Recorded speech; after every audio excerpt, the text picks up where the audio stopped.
Salut à tous et bienvenue sur Casa Milan, match nul 0-0 du Milan sur le terrain de la Fiorentina. Et pour en parler ce soir, Nico et Tom, salut à vous. Bonsoir. Bonsoir. Nico, après deux matchs, deux belles victoires du Milan d'affilée, un match nul à Florence, c'est plutôt un bon résultat. Oui, on peut même peut-être s'estimer lésé avec ce qui s'est passé à la fin du match. Mais non, prendre un point à Florence, ça fait longtemps. Maintenant, je trouve que le match du Milan a été très bon au niveau de la solidité défensive. Maintenant, offensivement, il manque toujours un petit quelque chose. Après, il ne faut pas non plus oublier que c'est la Fiorentina et que c'est difficile de venir chercher des points sur ce terrain-là. Mais il a quand même manqué, on a vu un bon match aujourd'hui, mais il a quand même manqué quelque chose au niveau du dernier geste pour que ce soit vraiment un super match de foot. Bon alors quelques circonstances qu'on va évoquer bien évidemment, la fameuse action en fin de match, y a-t-il penalty, pas penalty, nous en parlons. Tom, le Milan relève quand même un peu la tête après un début de saison catastrophique. Oui, tout à fait. D'abord, donc, comme l'a dit Nico, par sa solidité défensive. Il faut savoir que dans les deux premières journées, on en a pris quand même 6 en deux matchs et que depuis, hormis la défaite contre l'Udinese, je crois que c'est le troisième match où on ne prend pas de but. Il va falloir quand même remonter un peu dans les archives pour voir un Milan ne pas prendre de but pendant 3 matchs d'affilée.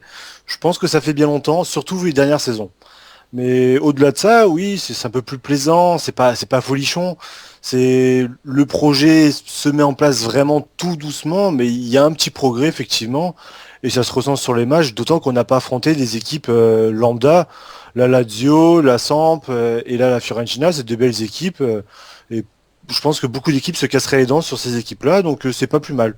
Et là pour ce soir, voilà, c'est un bon point pris, même si effectivement ce qui s'est passé en fin de match peut laisser un petit goût amer, on pouvait effectivement espérer un peu plus. Alors on rappelle juste quand même que la saison dernière on a vu aussi une série de 3 matchs, 3 victoires après la défaite du derby, le premier derby, et après on s'était... Un peu enthousiasmé, ouais. Voilà c'est ça, c'est-à-dire qu'il faut savoir raison garder. Cela dit, on est obligé de noter quand même que y a du mieux dans le jeu, la défense est plus solide, vous l'avez dit, avec une charnière centrale qui commence à se trouver, et puis c'est vrai Nico, le dernier geste ça pêche. Alors il y a eu quelques actions quand même, il y a un penalty déjà non sifflé en faveur de la Fiorentina à la 16e minute pour une faute assez grossière de Paletta. Sur un corner. Ensuite à la 18e on a Niang qui joue perso et qui frappe au-dessus. Le penalty d'Ilicic sur le poteau à la 23e. Alors on va finir par croire que Donnarumma impressionne tout le monde. Il y a certainement de ça d'ailleurs, parce que c'est vrai que dans Déjà, le son grand mètre 95, c'est ça. même s'il va pas sur le poteau, j'ai peur qu'il soit... Enfin, il y a des chances qu'il soit dessus Oui, quand oui. même. Moi je pense qu'il la sort, et donc je crois que les adversaires sont terrorisés quand ils affrontent Donnarumma. Il y avait la stat sur beIN Sport, 4ème penalty, sur les 4 il en a pris qu'un je crois. Il y a Non. eu 2 poteaux Ouais, c'est ça. et un qui sort en début de saison. En Donc sachant qu'Ilicic n'avait jamais raté un penalty pour l'instant Serie A. mais comme quoi ça arrive à tout le monde. Mais c'est vrai que Donnarumma à la baraka, et les grands gardiens comme on dit ont toujours de la chance, même si bon j'appelle pas ça de la chance, j'appelle ça de la maladresse de l'adversaire, et donc dû à la pression psychologique de Donnarumma, si on peut appeler ça comme ça. Ensuite il y a deux grosses actions de Bonaventura à la 51e et à la 63e minute. Une à un moment donné, une grosse contre-attaque, il donne à Niang et Bacca est proche du but. 63e il donne en retrait à Suso qui échoue. Ensuite c'est vrai qu'il y a eu des parades de Donnarumma, on va y revenir, et la fameuse reprise de Bacca à côté à la 83e. Donc quelques faits de jeu, pas énormément d'occasions franches, mais quand même une ou deux situations chaudes, Tom, qui auraient pu permettre au Milan de l'emporter. Oui, voilà, c'est peut-être pas il n'a pas eu moult occasions franches, mais il y avait du rythme des deux côtés, surtout en seconde période où, je sais pas vous, mais j'avais l'impression que les deux équipes pouvaient marquer à tout moment.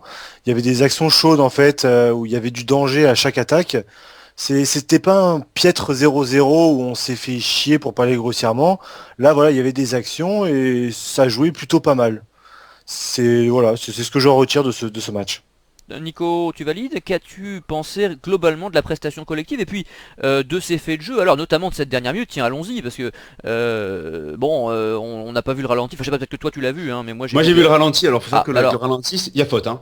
il y a faute, il y a pénalty donc. Alors non, c'est là où c'est C'est en dehors de compliqué. la surface. Soit c'est en dehors de la surface, soit c'est juste dans la surface. C'est très compliqué en fonction du ralenti de pouvoir dire si c'est dans la surface ou pas. Mais en tout cas, il y a faute, il ne touche en aucun cas le ballon, il enlève complètement la jambe de Luis Adriano. Bon, donc le Milan peut s'estimer lésé, même si je le rappelle en début Donc de match, il aurait soit il y a un coup franc très dangereux, soit il y a penalty, en tout cas il y a carton rouge, même il ne faudrait pas changer grand chose parce que c'était la dernière occasion du match, mais il y avait carton rouge pour Tomovic aussi. Mais après, concernant la solidité de l'équipe, c'est ça qui donne un petit peu d'espoir quand même à ce Milan. Même si les 2 derniers matchs on n'a pas fait d'émission, j'ai trouvé que les matchs du Milan se sont débloqués sur 2 grosses erreurs quand même des défenses adverses. Ce qui nous ont permis à chaque fois quand même de nous débloquer un peu le match. Mais on sent quand même quelque chose de mieux. Il y a des moments, il y a des phases de jeu en une touche de balle qu'on n'a jamais vu depuis 2-3 ans. Et qui me fait dire, qui me fait toujours croire à ce que j'ai dit en tout début lors de l'émission d'avant-saison, que à mon avis cette 5e place, elle est possible. Voilà, elle est vraiment possible. La Fiorentina, on a vu déjà qu'on a fait jeu égal avec la Fiorentina. Après la saison, ça se fait sur les autres matchs aussi. Mais il y a Sassuolo à la prochaine rencontre. Et après, on va avoir un peu des matchs un peu plus faciles. Donc c'est là où il faudra faire le plein de points pour rester, pour coller le haut du panier comme on le fait actuellement, parce qu'on n'est pas très loin de la 3e place. Hein. Ah bah si on gagnait, on était sur le podium, je Oui, crois. Hein. bien sûr, c'est ça. Attention à Sassuolo toutefois, hein. Gardons-nous bien là encore. Enfin, sachons raison garder, parce que Sassuolo on connaît, on sait qu'on fait pas toujours des bons résultats contre eux. En plus, c'est une équipe qui fait un bon début de saison. Après, il faudra profiter aussi du fait que jeudi, ils ont un match ils ont un déplacement en Coupe d'Europe. Ah, effectivement, la fatigue accumulée, Tom.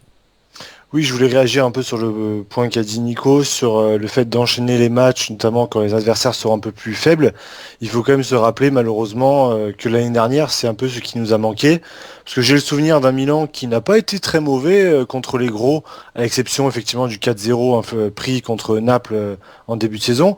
Contre la Fiorentina, on avait peut-être perdu la première journée, mais on avait gagné contre eux au retour. Enfin, on avait fait pas mal de bons résultats. La Roma, on avait fait match nul. Un La bon Lazio, on deuxième avait derby été bon. aussi, hein, qu'on avait gagné au Lavant. Voilà, exactement. Mais à côté de ça, j'ai quand même souvenir de nombreuses rencontres l'année dernière où on perdait des points. Je pense à Frosinone, Hellas, Bologne. Enfin, on avait perdu un nombre de points incalculable parce que on nous demandait de faire du jeu. Et c'est peut-être là où on va attendre Montella et le Milan.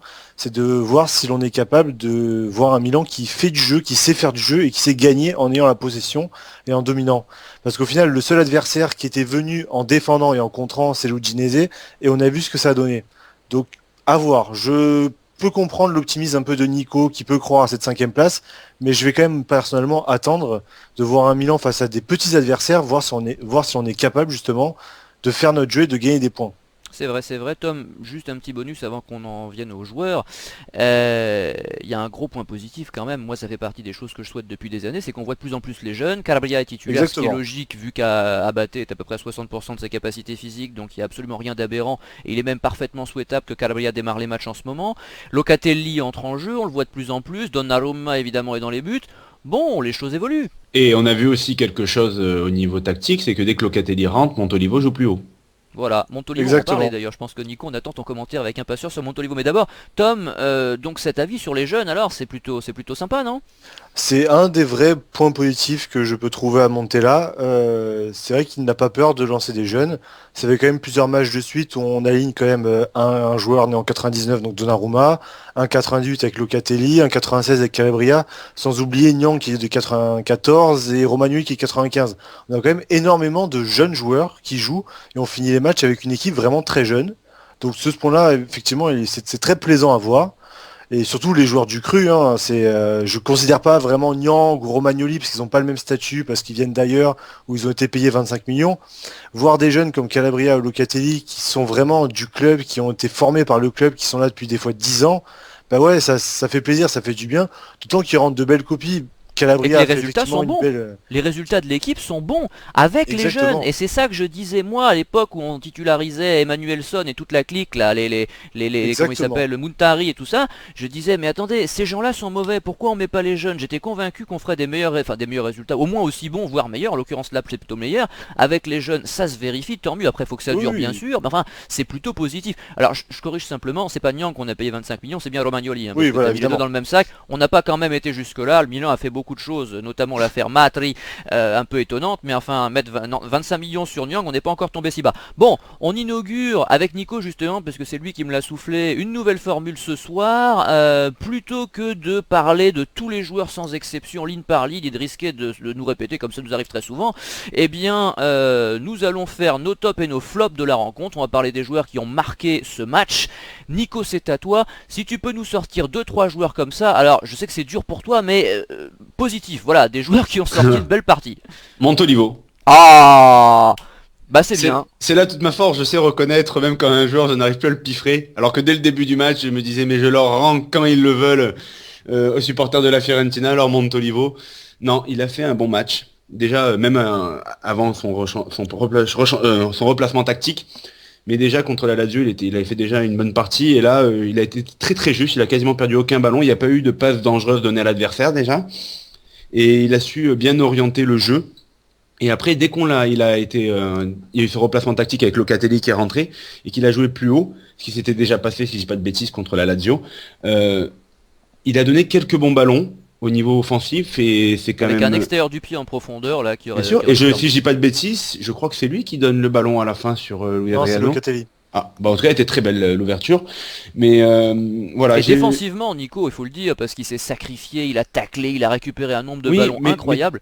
Mais, tu vois, plus que ça, moi c'est vraiment j'ai trouvé que là, quand il a vraiment orienté le jeu vers l'avant, en tout cas c'est ce qu'il a essayé de faire, et il nous a sorti des ballons qui étaient vraiment grosses, des situations qui étaient des fois pouvaient sembler difficiles.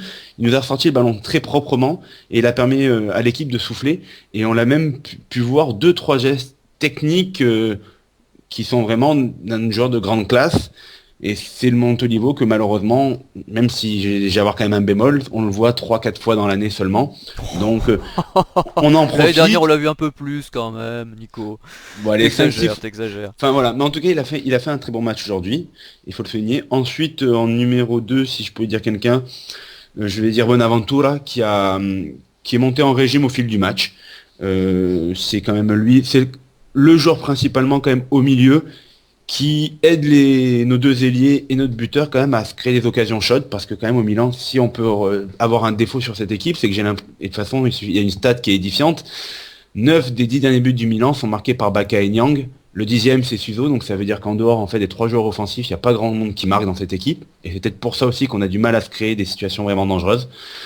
Mais en tout cas, il a vraiment essayé de faire son maximum pour donner des bonnes occasions de but, dont la passe dont je parlais à Suso, qui a été il est pas sorti après le crochet sur le gardien là. C'est ça. Voilà, très bon match de Bonaventura. Je suis content, il s'est bien repris car il était vraiment dans le dur, et il y avait beaucoup de monde qui demandait à ce qu'il aille sur banc, moi le premier.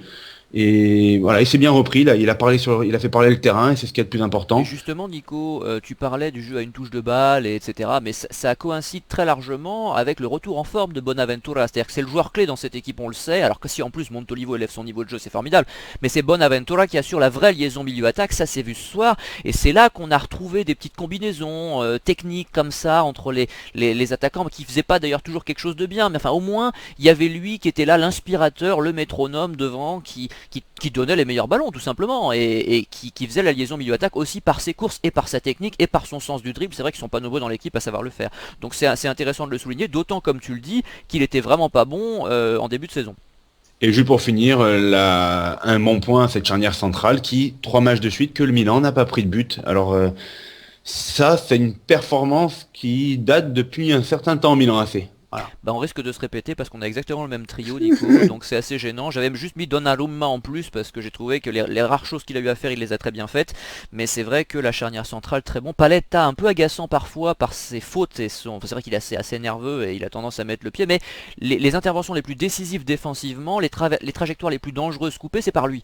Donc et puis depuis le début de saison, de toute façon, il est quasi irréprochable. C'est le meilleur Milanais pour moi si je dois extraire un joueur sur tous les matchs depuis le début de saison, y compris quand l'équipe globalement était mauvaise, c'est pour moi Paletta, que je réclamais déjà la saison dernière, et je trouve que ce retour fait un bien fou. Je crois plus qu'il y ait de doute sur sa titularisation maintenant aux côtés de Romagnoli. Tom, Je pense exactement comme toi et Nico. on pensait pas se répéter, donc c'est mort. Alors bon, tant pis, alors vas-y Tom. Ouais, parce que Montolivo c'était vraiment mon choix numéro 1. Il a des fois fait l'année dernière effectivement des bons matchs, mais alors des matchs comme celui-là, je l'ai vraiment très rarement vu en faire comme ça. Si, les derbys, les 2 derbys, il était très bon. Oui, c'est vrai, le derby. Ouais, mais ouais, c'est comme le dit Nico, c'est 2-3 fois. À ce niveau-là, c'est peut-être 2-3 fois. Il a vraiment été excellent et j'ai rien à lui dire. Et c'est rageant parce que quand tu sais qu'il peut jouer comme ça, parce qu'on sait tous qu'il a une technique hors norme, Montolivo, quand il est en forme, il nous fait des trucs hallucinants, la justesse de passe, précision, c'est fou quoi. Est-ce que c'est l'air de Florence qui fait ça? Est-ce qu'il voulait, parce que ouais, c'est possible. Oui, il le tient en grippe beaucoup quand même là-bas. Donc les sifflets, ça a peut-être dû le mettre, je sais pas, c'est revanche. effectivement le fait de jouer contre son ancienne équipe. Mais c'est souvent dans les grands matchs, parce que rappelle-toi Tom, pardon de te couper, contre la Juve et en championnat et en finale de Coupe d'Italie, il avait aussi été très bon.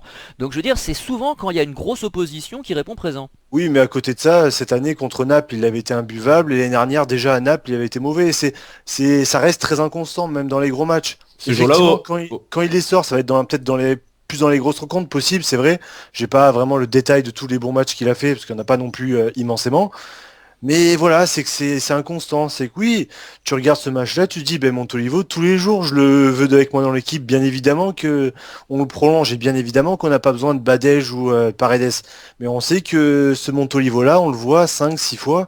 Et que, malheureusement, le Montolivo que l'on connaît, on va dire 7 voire 8 fois sur 10, ben, c'est le Montolivo qu'on a vu depuis le début de saison.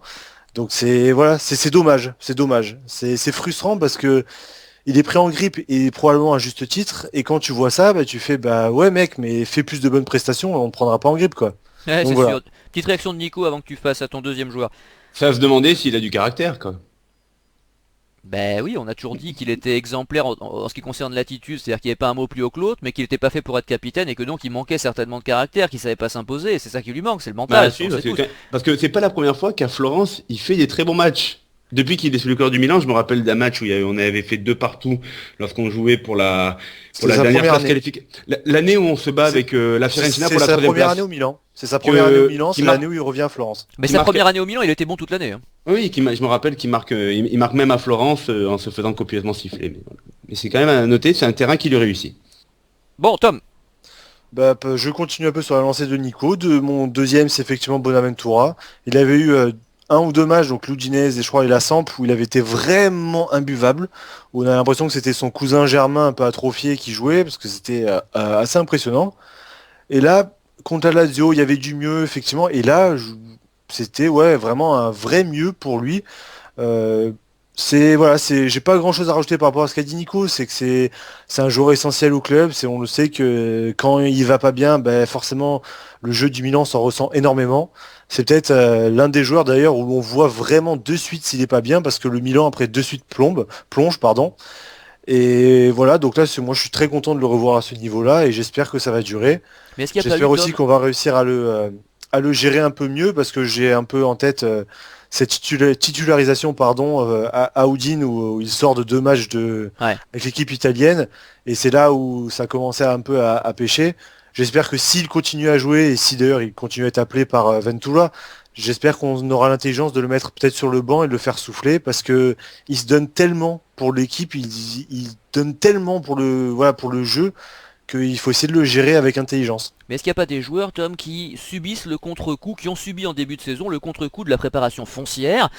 J'ai souvent parlé d'Abaté à ce niveau-là pour justifier ses contre-performances en citant l'âge et ses qualités exclusivement physiques. Antonelli aussi, qu'on n'a pas trop reconnu en début de saison, même si pour Nico il est mauvais tout le temps, mais bon, on n'est pas tous de cet avis.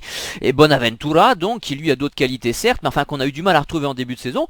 Peut-être qu'à un moment donné, ils reviennent après un foncier difficile, l'épuisement, je sais pas, du travail de l'été, hein. Ça arrive, il y a des joueurs comme ça qui n'arrivent pas tous physiquement bien au même moment. Je sais pas, pour lui je sais pas, parce qu'il avait quand même fait un très bon match contre le Torino, il avait été aussi assez bon je crois contre Naples, je crois qu'on l'avait d'ailleurs dit, on était déjà là tous les trois, on avait dit la même chose. Je sais pas. C'est peut-être qu'il se donne tellement. Moi je pense voilà, c'est qu'il se donne tellement. Il donne tellement à l'équipe et tout, et dès qu'il sort, je sais pas, trop de matchs, trop. Il enchaîne trop de matchs titulaires et il enchaîne après avec l'équipe nationale, ben je pense que c'est pas un joueur qui est capable d'enchaîner 15-20 matchs titulaires en étant au même niveau. Il y a un moment où il va falloir le faire souffler. L'année dernière, j'ai ce souvenir où je sais plus si c'est vers janvier ou février, vous allez peut-être m'aider, où il avait eu un gros creux d'un mois où il avait été imbuvable. Ouais, ouais, Parce ouais. que toute la première partie de saison, on avait compté sur lui, compté sur lui, compté sur lui, et au bout d'un moment, le corps répondait plus. Ben, Bonaventura, c'est un peu ça, c'est que si tu comptes un peu trop sur lui, et ben, au bout d'un moment, ça flanche et il réussit plus tout ce qu'il fait habituellement. Et alors le troisième, donc la charnière, tu dis, hein, ou Donnarumma peut-être. Oui, voilà, c'était un peu les deux. J'hésitais, la charnière pour souligner un peu effectivement les 3 matchs sans but encaissé, avec notamment un Paletta assez excellent. Romagnoli d'ailleurs qui revient très bien lui aussi, et ou Donnarumma, là c'est au choix, je vous laisse le choix du top 3. Ouais. Parce que ces trois-là m'ont convaincu, m'ont plu, et depuis le début de la saison, surtout pour Paletta et Donnarumma, me conviennent totalement. Je suis juste pas d'accord, parce que pour moi ça reste Donnarumma le meilleur élément de ce début de saison, parce que malgré les buts encaissés, le nombre d'arrêts qu'il peut faire, c'est assez impressionnant. Oui. Voilà, mais c'est qu'on en vient, ça devient l'habitude en fait avec lui. Oui, et on c'est en ça, vient c'est-à-dire que c'est oublier, tellement une constante que finalement on a tendance à voilà, saluer les joueurs de champ où c'est toujours plus difficile de trouver quelqu'un de constant, enfin de régulier, hein, pour pas répéter. Donc, exactement. mais c'est certain que Donnarumma est excellent, qu'on en est tous enchantés et qui fera partie certainement de notre top 3 une nouvelle fois, que ce soit en décembre ou au mois de mai, fin mai. Bon, on passe au flop, c'est là qu'on rigole. Nico, c'est parti. Je vais commencer par Nyang, qui a pêché dans le dernier geste à maintes reprises. Alors on connaît ses qualités, on les a vu par exemple contre le Torino, il va vite, il arrive à faire quelques beaux gestes techniques des fois, il peut même te dribbler 2-3 joueurs à la suite, mais le problème c'est qu'après il te rate le plus simple, quoi. Il dévisse complètement un centre ou il tire 10 mètres à côté des buts. Après il y a une pression qui est mise sur Suso et sur Nyang, doivent vraiment être eux deux les pourvoyeurs de ballon pour Baka. Parce que Ah oui, c'est leur job, oui. oui, mais je trouve quand même que par rapport aux autres équipes, pour avoir vu le Napoli, l'Inter jouer contre la Juve la semaine dernière, je veux dire, ils ont tous un attaquant phare, que ce soit Milic, Higuaín pour la Juve, Icardi pour l'Inter. Je veux dire, ils n'ont pas que deux joueurs pour leur fournir des ballons. Je veux dire, et il faut voir quand même la qualité aussi de ces joueurs-là. Je veux dire, Suso, pour moi, il reste meilleur que Nyang, avec une plus belle qualité technique, mais on parle pas non plus d'un joueur qui surclasse Nyang. Et Nyang, on le connaît depuis 2 ans, on l'a vu déjà jouer plusieurs fois. Je veux dire, c'est pas non plus, ça va pas devenir le meilleur passeur du championnat, hein. Et parce qu'il faut voir quand même nos latéraux, c'est là que je vais revenir aussi à faire, qui pour moi sont un flop. Au niveau offensif, ils sont nulle part. Je veux dire, quand t'as Antonelli qui rentre en cours de match pour jouer milieu gauche, qui t'envoie 3 pralines au bout de 5 minutes, il arrive même pas à te lever le ballon ou il te fait un centre sur n'importe qui. Je veux dire, c'est là que Baka, il faut quand même toujours lui reconnaître ce point, cette qualité-là, c'est que sans Baka, tu mets Luis Adriano qu'on a actuellement ou un Robinho quand il tournait en plein régime chez nous. Je veux dire, tu te demandes comment tu peux gagner des matchs, hein. C'est compliqué quand même de marquer des buts au Milan AC, ça s'est vu aujourd'hui, quoi. Je veux dire, c'est pour ça qu'il faut reconnaître après un match comme ça encore toutes les qualités de Carlos Bacca. Mais voilà, donc pour finir, le truc qu'il y a, c'est Nyang, voilà. Bon, c'est du Nyang comme on connaît, il est sorti à l'heure de jeu parce que je pense qu'il en avait ras-le-bol à la fin, Montella, lui. Et quand Bonaventura est passé plus haut, ben, on a vu quand même la différence. C'est là qu'il y a eu les 2 occasions, je crois, pour le Milan, qui ont été assez dangereuses tout de suite. Et je souligne nos défenseurs, Calabria qui a fait une erreur de jeunesse parce qu'elle était inutile cette faute sur Borja Valero vu qu'il s'était complètement raté. Donc c'est quand même lui qui provoque le pénalty qui aurait pu coûter cher pour le Milan. Deschilio a fait une première mi-temps assez compliquée parce que c'est quand même lui qui sur la Deux mauvaises relances, hein, qui sont très il y a 2 dangereuses. mauvaises relances et à un moment il se fait prendre sur l'histoire du penalty, c'est lui qui se rate complètement Oui, sur l'interception. c'est lui la première erreur, elle vient de Deschilio, Voilà. c'est ça. Mais après il est remonté en régime, il a été plus agressif et après comme Calabria au niveau défensif ça va, ils se sont pas trop fait non plus trop bouffer. Ils ont eu un début de match difficile mais après ils sont rentrés dans le rang. Mais au niveau offensif, il n'y a rien du tout. Après au milieu de terrain, on a Kouchka qui lui est là pour récupérer des ballons. Après on a eu Montolivo qui montait plus haut, qui nous a fait un peu du bien. Et Bonaventura, tant qu'il n'a pas été replacé plus haut, on l'a quand même un peu moins vu au niveau offensif. C'est pour ça que quand même Nyang et Suso, je leur reconnais qu'ils ont quand même beaucoup de travail et qu'ils ont beaucoup de pression. Parce Mais que Nico, c'est leur job. Moi, je suis enfin, sidéré. on Chacun parle son pas. métier. Tu as des milieux offensifs et des défenseurs. Oui, Moi, mais on parle pas de Messi, Suarez et Neymar là-dedans, hein, quand même. Ah Hein. oui, mais ils jouent à ce poste-là, faut qu'ils assument. Si on jouait en 4-4-2, deux pointes et pas de joueurs offensifs sur les côtés, effectivement, on pourrait dire à la limite aux latéraux de monter, c'est vrai. Mais dès lors qu'on a des mecs devant dont c'est le job exclusif, parce qu'on peut pas dire que Suso et Nyang défendent énormément non plus, eh bien, ils doivent assumer leur boulot. On verra. Bon, enfin, moi, c'est mon point de vue. Je regrette quand même qu'au Milan, au niveau offensif, il n'y ait pas plus de joueurs qui soient plus impliqués quand même sur le fait de créer du danger devant. Voilà. Bon, y a que ça? T'as tout dit? Ah oui, d'accord, C'est les suffisant, latéraux. c'est D'accord, Mais- bon, tu parles pas de Kouchka, moi je le citerai, alors je serais pas d'accord pour une fois. Enfin, Nyang et Deschilio, je les ai mis dans mon flop 3, mais j'ai ajouté Kouchka que j'ai trouvé transparent jusqu'aux arrêts de jeu, moi. Vas-y, Tom. Alors, mon premier flop, là, je vais rejoindre Nico, ça va être Nyang. Donc, je vais pas charger la mule, hein. Il a été très très très mauvais. Autant qu'il fut intéressant en tout début de saison. Je pense à nos auditeurs en fait qui aiment Photoshop. Vous pouvez prendre une action Nyang, vous enlevez le terrain, vous mettez une piste d'athlétisme et en fait vous avez un nouveau sport. Parce que Nyang c'était je cours tout droit, je pousse le ballon 15 mètres plus loin et je le perds. Il nous a fait ça 10 fois. 10 fois. Et encore je pense que je suis gentil. C'était un massacre. Alors je sais pas s'il était fatigué, s'il revient de blessure, si c'était un jour sans. Parce que Nyang, même si je sais que ce sera jamais un grand technicien, on l'a déjà vu réussir quand même 2-3 dribbles, réussir 2-3 courses. Là, c'était vraiment un zéro pointé. Donc voilà, on va dire que c'est un jour sans et on verra les week-ends prochains en espérant qu'il relève un peu le niveau, même si vu la prestation d'aujourd'hui, ça va pas être compliqué de faire un peu mieux. Mon deuxième flop, ça va être Deschilio aussi, que je vais différencier de Calabria pour une seule raison. Les deux ont fait des conneries, en fait, on va dire, en défense. Donc Calabria a fait une erreur sur le penalty, une erreur de jeunesse, une erreur assez stupide, il faut le dire. Et Deschilio en a fait quelques-unes en première mi-temps. La seule différence, où là je vais pas forcément être d'accord avec Nico, c'est qu'il y en a quand même un des deux qui a, à mon sens, apporté bien plus offensivement. Calabria, j'ai trouvé ses centres assez intéressants.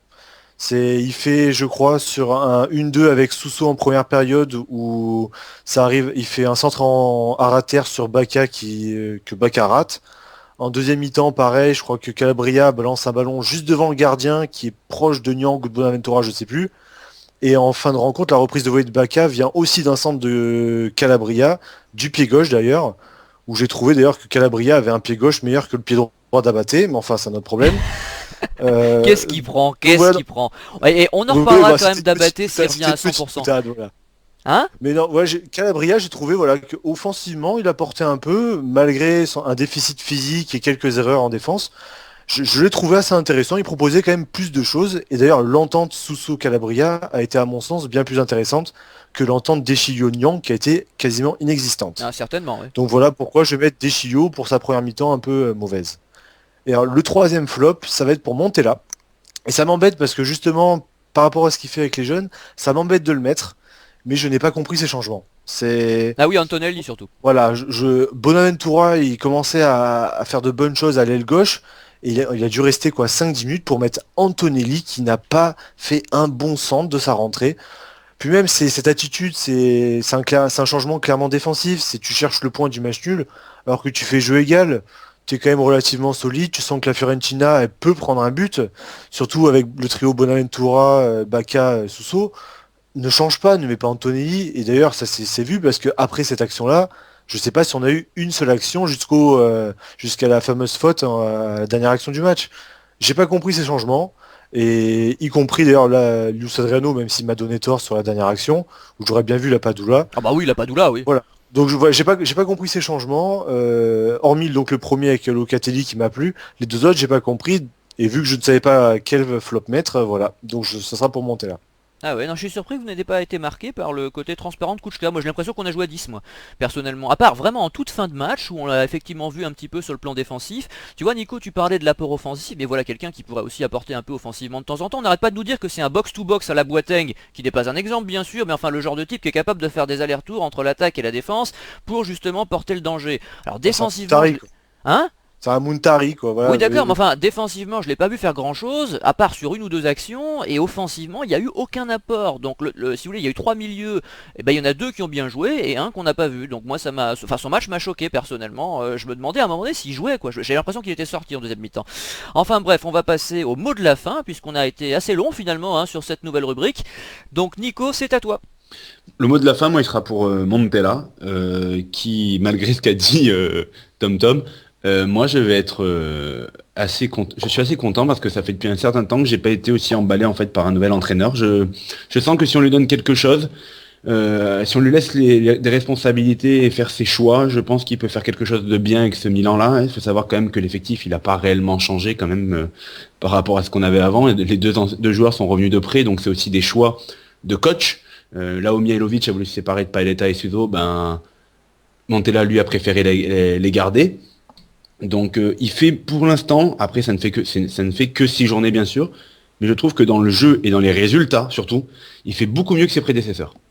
Bien, Tom.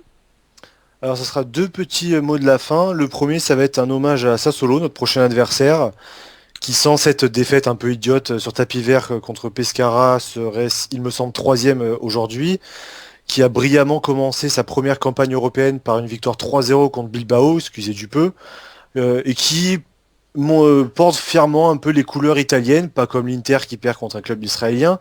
Donc voilà, c'était pour souligner un peu ce beau petit club qui n'a pas beaucoup de budget, qui fait jouer beaucoup d'Italiens. Je sais que ça te fera plaisir, MJ. Ah bah, j'allais Qui finir fait là-dessus, jouer, mais dans un autre domaine, en restant sur le match de ce soir, mais vas-y, continue. qui fait jouer énormément de jeunes d'ailleurs. Je pense d'ailleurs à Poitano qui est en train de percer ou à Pellegrini. C'est une belle équipe et j'encourage un peu tous nos auditeurs à aller les voir jouer, enfin au moins à les regarder jouer via Internet s'ils n'ont pas encore fait. Parce que c'est vraiment une belle équipe. Alors deuxième point, toujours du côté italien, c'est pour souligner les beaux débuts de Nicolas Sansone à Villarreal qui a mis un très très beau but il y a une semaine je crois et qui a encore marqué ce week-end. Voilà encore un joueur que aucun club n'a su prendre pour 11 ou 12 millions d'euros. Qui est meilleur que Nyang. Ex-joueur de Sassuolo encore. Joueur de Sassuolo, Oui, et qui est effectivement, meilleur que Nyang. il y avait un lien meilleur que Nyang et qui nous aurait apporté énormément. Donc voilà, c'est à la fois une petite pique pour les dirigeants italiens qui n'ont pas su reconnaître son talent, mais également un hommage à ce joueur que je trouve vraiment très bon. Bien sûr, en plus qui est international, enfin j'espère qu'elle va le rester. Petit point, qui a un rapport, hein, parce que il me semble qu'il y avait que Bernaldez qui côté Fiorentina qui était italien, non, ce soir. Oui, parce qu'Astori était blessé, si je ne Voilà, m'abuse. donc un Italien. Bon, moi ma fierté c'est d'avoir supporté ce soir une équipe qui alignait 7 Italiens. Voilà, je préfère ça. Même si on a fait 0-0, pour moi ça a plus de valeur. Eh bien écoutez messieurs, je vous remercie pour votre participation. Il est tard, on se retrouve le week-end prochain pour parler précisément de Milan-Sassuolo. Le match sera sur beIN Sport, nous répondrons présent. Bonne semaine à vous, salut! Ciao, ciao. Au revoir.